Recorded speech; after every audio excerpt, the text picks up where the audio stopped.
Hola, ¿qué tal, colegas, estudiantes, futuros doctores y doctoras, hijos e hijas de Asclepio o Esculapio?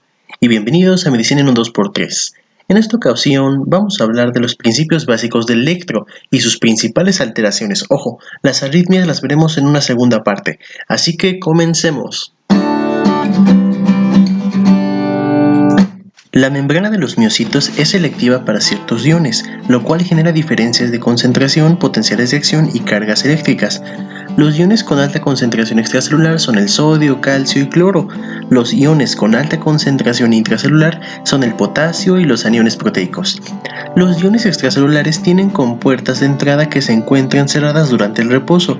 Sin embargo, en la fase activa de la contracción, el sodio en contraposición a las cargas negativas intracelulares generan un gradiente eléctrico, diferencia de potencial. El sarcolema es permeable al potasio, el cual difunde libremente por dicha membrana, pero no al sodio. La concentración interna de potasio es mayor que fuera de las células. Este gradiente de concentración tiende a sacarlo hacia el espacio extracelular. Con el sodio ocurre lo contrario. Sin embargo, el potasio al tener carga positiva es atraído por los iones proteicos intracelulares. Pasa lo mismo con el sodio y el cloro. El interior de los miocitos tiene un potencial negativo de menos 90 milivoltios, potencial de reposo transmembrana o polarización diastólica. Se debe a la diferencia de potencial que crean las diferentes cargas dentro y fuera del sarcolema. Por otra parte, la excitabilidad es la propiedad de las células de responder a un estímulo. Los miocitos operan bajo el principio de todo o nada, o sea, alcanzar el potencial umbral desencadena una respuesta, si no, aunque se acerque poquito, no se va a desencadenar el potencial de acción. El potencial de acción transmembrana tiene fase 0, fase 1, 2, 3 y 4, y estas se relacionan con la onda R, el punto J, el segmento ST, la onda T y la diástole.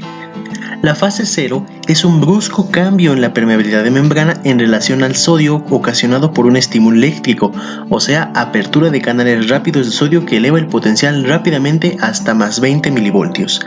En la fase 2, el sodio se une a los aniones proteicos. Esto desplaza al potasio, el cual tiende a salir de la célula por difusión. Recuerden, tiene gradiente. Como salen cargas positivas y entran cargas negativas, o sea, el cloro, el potencial de membrana empieza a disminuir.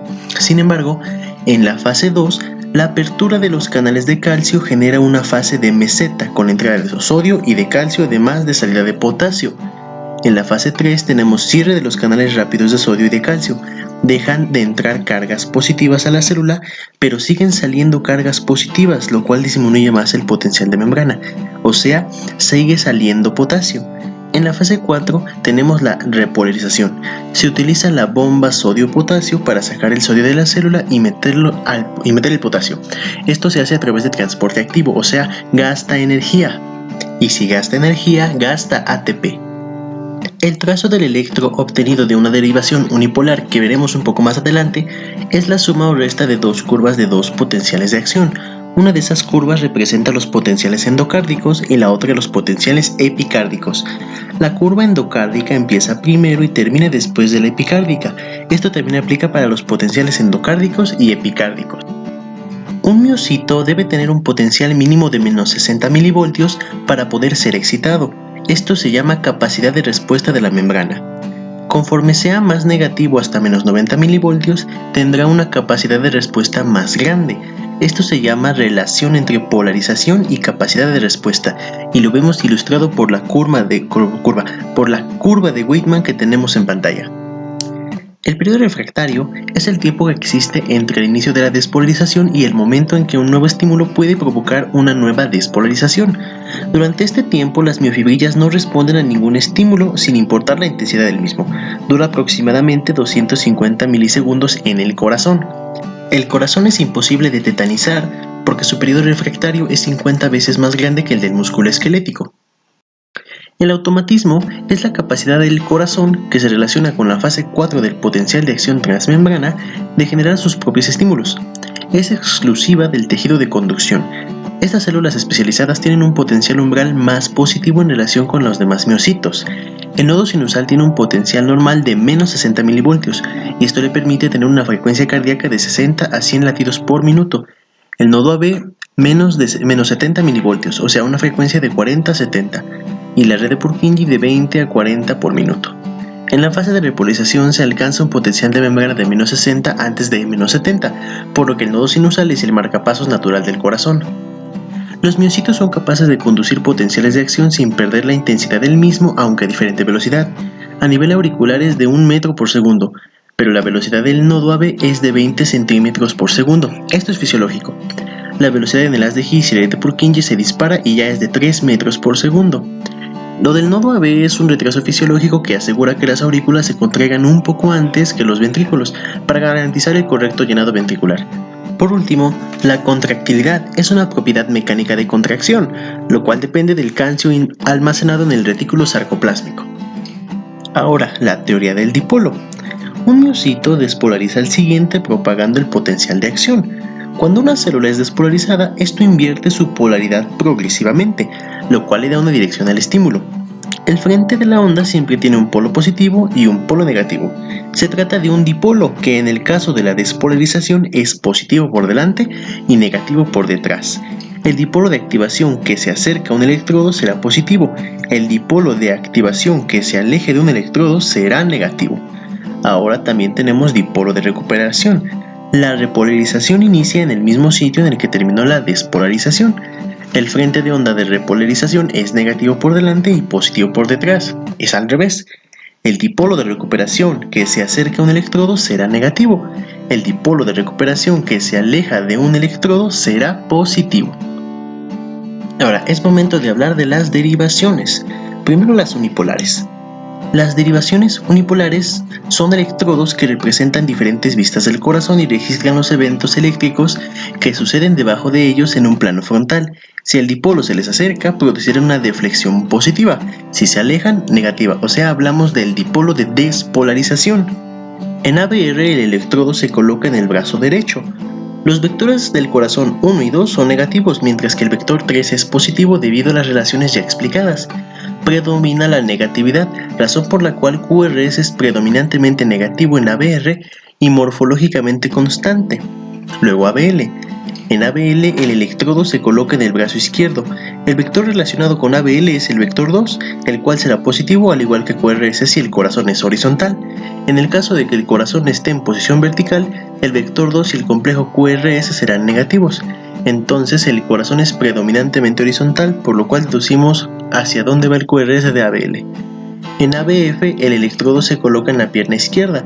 Al igual que ABL se relaciona con el vector 2 pero de manera inversa. El corazón horizontal se traduce en un vector 2 negativo, mientras que el corazón vertical en un vector 2 positivo. Luego tenemos las derivaciones bipolares. Estas registran la diferencia entre las derivaciones unipolares, siendo que D1 resulta de ABL y ABR, D2 resulta de ABF y ABR, y D3 de ABF y ABL.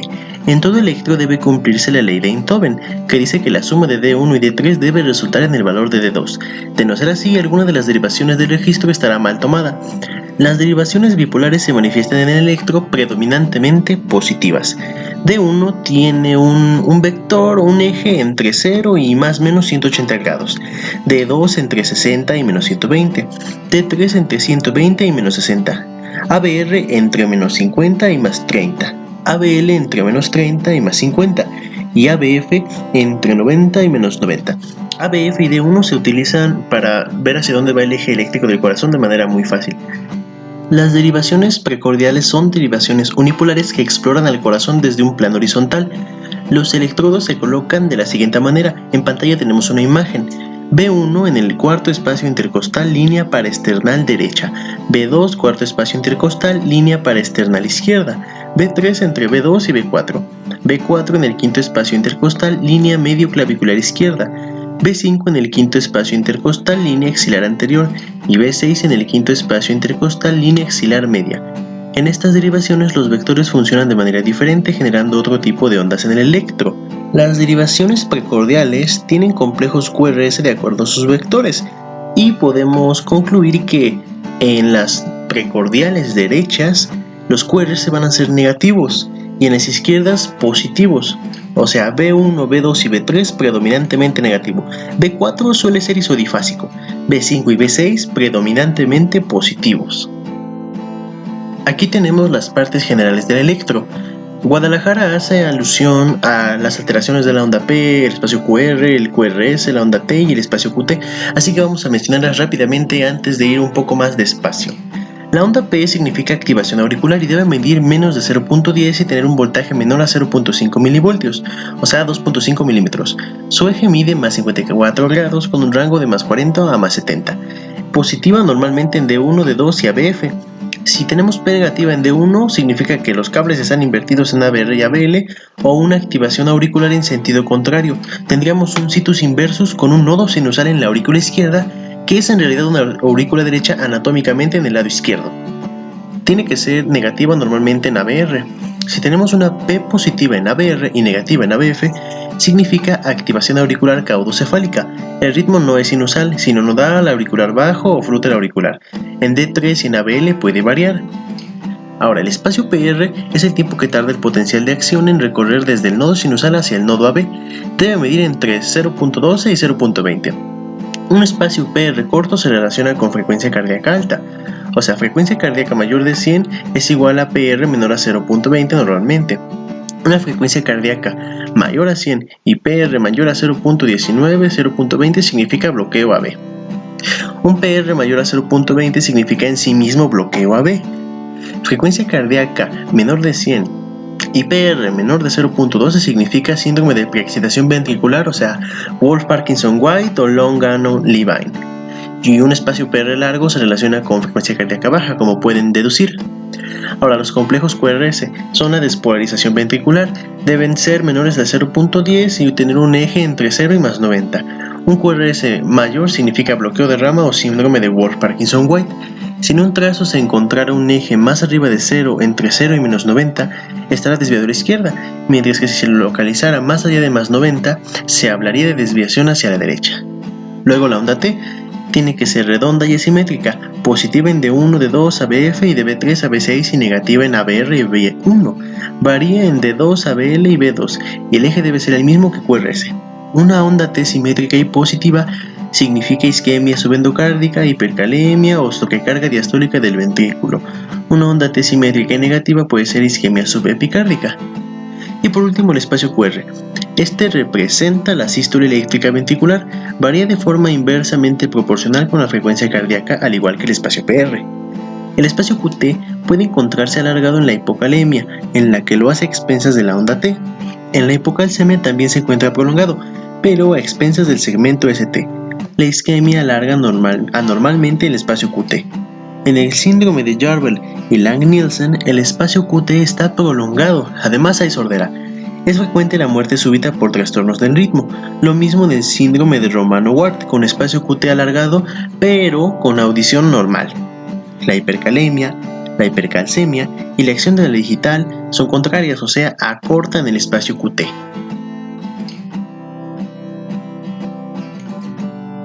Ahora sí, vamos a analizar cada parte con un poquito más de detenimiento. Primero, es conveniente saber si el electro está bien tomado. Un electro estándar tiene una velocidad de 25 milímetros por segundo y una amplitud de 1 milivoltio por 10 milímetros. Deben aparecer las 12 derivaciones y no debe haber demasiados artefactos que dificulten la lectura. Si el electro está mal tomado, de preferencia se debe realizar otro. Asumiendo que el electro está bien tomado, comenzamos con su lectura, siempre en una misma secuencia para no pasar nada por alto. Lo primero es determinar los latidos por minuto, la frecuencia cardíaca. Así podremos saber si estamos ante una taquicardia, bradicardia o una frecuencia cardíaca normal. El método más fácil es de 1500 entre el número de cuadritos. O sea, entre los RR contamos cuántos cuadritos hay y dividimos 1500 entre eso y nos va a dar la frecuencia cardíaca. Bradicardia es menos de 60 y taquicardia es más de 100. Esto es de acuerdo al nodo sinusal. La frecuencia en ritmo irregular, en algunas arritmias como la fibrilación auricular, podemos también sacar la frecuencia cardíaca. Habitualmente los electros registran 10 segundos, por lo que solo hay que contar el número de QRS en una derivación como D2 y multiplicarlos por 6. Si el electro no midiera 10 segundos, cuenta 30 cuadrados grandes, que son 6 segundos. Multiplica el número de QRS en esos 6 segundos por 10 y listo.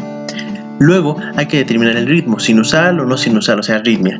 Para determinar si los complejos QRS son rítmicos, deberás observar si los intervalos RR, o sea, la distancia entre dos QRS, son similares.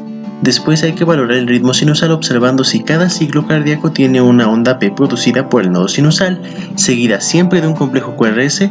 Además, la frecuencia debe estar entre 60 y 100 latidos por minuto. El eje cardíaco normal está entre menos 30 y más 90 grados. Eje desviado a la derecha es entre 90 y 180, eje desviado a la izquierda entre menos 90 y los otros menos 90, eje con desviación extrema entre menos 90 y menos 180 grados. Buscamos la derivación donde el complejo QRS sea isobifásico. Una vez localizada, buscamos la derivación perpendicular a este de acuerdo a la dirección de sus ejes. Si el QRS es predominantemente positivo, el eje estará en la perpendicular con extremo positivo. Si el QRS es predominantemente negativo, el eje estará en la perpendicular con extremo negativo. Ahora, una forma más fácil de calcular el eje es con D1 y ABF. Es uno de los métodos más rápidos para determinar si el eje cardíaco se encuentra dentro de los rangos normales.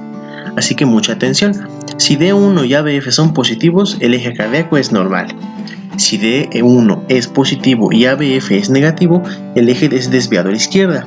Si D1 es negativo y ABF positivo, desviado a la derecha. Y si los dos son negativos, si D1 y ABF son negativos, tendremos una desviación extrema. El rango normal del eje cardíaco es entre menos 30 grados a más 90 grados. La onda P normal debe durar máximo 0.12 segundos, 3 milímetros. Debe tener una amplitud máxima de 2.5 milímetros. Debe ser positiva en D1, D2, D3 ABF y DB3 AB6. Negativa en ABR y ocasionalmente en D2. Isobifásica en B1. La onda P normalmente se observa bien en B1 y en D2. Una onda P ancha mayor a 0.12 milímetros y bimodal en D2 puede ser una P mitral o puede ser crecimiento auricular izquierdo. Una P alta, o sea una P picuda, en D2, D3 y ABF puede ser P pulmonale, crecimiento auricular derecho, crecimiento ventricular derecho, comunicación interauricular, EPOC, etc. Se relaciona con las enfermedades pulmonares. Una onda P bifásica hay que valorarla en B1 y puede ser crecimiento auricular izquierdo o derecho. Si es izquierdo, el componente negativo debe ser mayor que el positivo, y si es derecho al revés, el componente positivo debe ser mayor al negativo. Luego, una onda P invertida pueden ser ritmos auriculares bajos, ritmos por entrada, extrasístole auricular, dextrocardia e incluso electrodos mal colocados. Ahora, la ausencia total de ondas P puede ser fibrilación auricular, flute auricular. Se ven otro tipo de ondas parecidas, pero no son onda P. También hay fibrilación ventricular, bloqueo sinoauricular o paro sinusal, en este caso generalmente con ritmo de escape, y también en hipercalemia, y pues hay que buscar signos asociados. La ausencia parcial de ondas P puede ser en cualquier taquicardia rápida que esconda las ondas P en los QRS o en las T. Las taquicardias supraventriculares tienen onda P retrógrada. Las taquicardias ventriculares onda P disociada de los QRS, o sea, actividad auricular independiente. Otras alteraciones de la onda P incluyen ondas P tras los QRS, esto en la reentrada intranodal o reentrada ortodrómica en Wolff-Parkinson-White. Las ondas P que no siguen de QRS pueden ser por bloqueo AB de segundo grado. Las ondas P no sinusales antes del QRS pueden ser por latidos ectópicos auriculares o taquicardia sinusal multifocal. El intervalo PR normal debe durar entre 0.12 y 0.20 segundos, o sea 3 a 5 milímetros, isoeléctrico y constante. El PR prolongado, ya lo vimos, es en los bloqueos auriculoventriculares de primer y segundo grado, bloqueo trifascicular, hipotermia, hipopotasemia, cardiopatía isquémica, síndrome de Brugada, que todavía no lo vemos, o por fármacos como digoxina, miodarona, biotabloqueadores, calciotagonistas, o sea verapamilo o diltiazem. Por el contrario, el PR corto se ve en niños, en extrasístoles auriculares y de la unión AB, ritmos de la unión o cercanos al nodo AB y síndromes de preexcitación. El descenso del intervalo PR puede ser en la pericarditis en la fase inicial, descenso precoz y fugaz, o sea, descenso del intervalo PR puede ser pericarditis. El QRS normal debe tener una duración de menos de 0.10 segundos, o sea, menos de 2.5 milímetros o menos de 2.5 cuadritos. Una amplitud menor a 20 milímetros en derivaciones del plano frontal y 30 en derivaciones del plano horizontal. Puede ser una onda R pequeña y S grande, un patrón RS en B1, una onda Q pequeña, R grande y S pequeña en B6. El QRS ancho debe ser mayor a 0.12 segundos o mayor de 3 cuadritos. Puede ser por trastornos de conducción intraventricular como bloqueos completos de rama. Pueden ser por ritmos ventriculares como extrasístole ventricular, taquicardia ventricular, ridioide ventricular, etc. Otros incluyen síndromes de preexcitación, fibrilación auricular, hiperpotasemia, hipercalcemia e incluso el uso de fármacos como propafenona y amiodarona.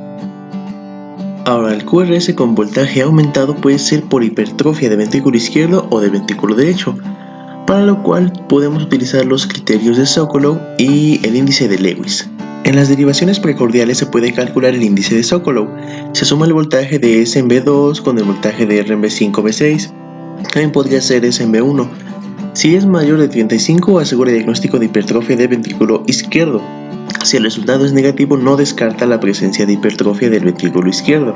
Como pueden ver en pantalla, en el índice de Lewis hay que sumar la R de D1 y la S de D3 y el resultado restarlo a la suma de la S de D1 y de R de D3.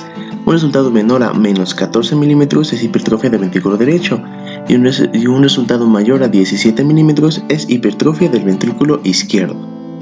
Otras causas de QRS con voltaje aumentado pueden ser extrasístoles ventriculares, bloqueos completos de rama, Wolff-Parkinson-White, cor pulmonale, tromboembolia pulmonar, infarto agudo de miocardio, etc. El QRS con voltaje disminuido es un bajo voltaje por obesidad, anormalidades en la caja torácica, pericarditis con derrame, fibrosis miocárdica, calibración incorrecta del electro incluso, etc. En el complejo QRS pues tenemos la onda Q y existe algo llamado ondas Q patológicas. Estas serían ondas mayores de 0.04 centímetros, o sea, 1 milímetro o un cuadrito pequeño, una amplitud de profundidad mayor a 0.08 milivoltios y una altura superior al 25% del QRS. Estas ondas Q patológicas se deben al infarto, hipertrofia de ventrículo izquierdo, miocardiopatía hipertrófica, bloqueos de rama e incluso síndrome de Wolff-Parkinson-White. El intervalo QT normal debe durar entre 0.30 y 0.40 segundos. El QT corregido con una frecuencia media de 60 latidos por minuto debe ser de 0.35 a 0.44. Se dice que el QT es largo cuando el QT corregido es mayor a 0.44 segundos. El intervalo QT prolongado puede ser debido a hipocalcemia, hipomagnesemia, hipopotasemia, acidosis, por usar fármacos como amiodarona, antiarrítmicos, antidepresivos, antihistamínicos, procinéticos, también por isquemia miocárdica, miocarditis o miocardiopatía, bradicardia, hipotermia e incluso por síndromes hereditarios. El QT corto, al contrario, es por hipercalcemia e hiperpotasemia, taquicardia, fiebre, hipertiroidismo y efecto de la digital. El segmento ST normal es isoeléctrico o con variaciones con respecto a la línea basal menores de 1 milímetro. El ST prolongado puede ser por hipocalcemia, el S corto por hipercalcemia. El ascenso del segmento ST es una lesión subepicárdica o transmural, el descenso es una lesión subendocárdica. Esto ya lo hemos visto en los videos de cardiopatía isquémica. Y la desaparición del segmento ST significa hiperpotasemia. La onda T normal es concordante con el QRS, o los dos son positivos o los dos son negativos. Es positiva en la mayoría de las derivaciones, igual que el QRS, y negativa en ABR, y puede ser en D3 y B1. Ocasionalmente de B1 a B3 también es negativa en mujeres, jóvenes y niños. Una onda E alta es isquemia subendocárdica. Una onda T invertida es isquemia subepicárdica. Una onda T aplanada puede ser hipopotasemia, digoxina, hipertiroidismo, pericarditis, etc. Por último tenemos a la pequeña onda U, que es una onda habitualmente positiva, puede ser negativa y esta sigue a la onda T, va después. Dura entre 0.16 y 0.24 segundos y tiene un voltaje de 1 a 2 milivoltios. Está localizada en las derivaciones precordiales derecha, siempre de menor amplitud que la onda T previa. Es más evidente si hay bradicardia sinusal. Si hay taquicardia, la onda U aparece antes de la terminación de la onda T y da la imagen de una onda T mellada con falsa prolongación del QT. La presencia de onda U es característica de hipopotasemia o hipocalemia. Se visualiza incluso en hipocalemia leve, con potasio en torno a 3.5 miliequivalentes por litro. También se ven en deportistas, si tenemos bradicardia sinusal, en hipertrofia del ventrículo izquierdo, con el uso de fármacos como la digital, quinidina, o en hipertrofia del ventrículo derecho, isquemia. Esto produce onda U negativa, la hipertrofia del ventrículo derecho y la isquemia. Y bueno, colegas, hasta aquí este pequeñísimo repaso de electrocardiograma.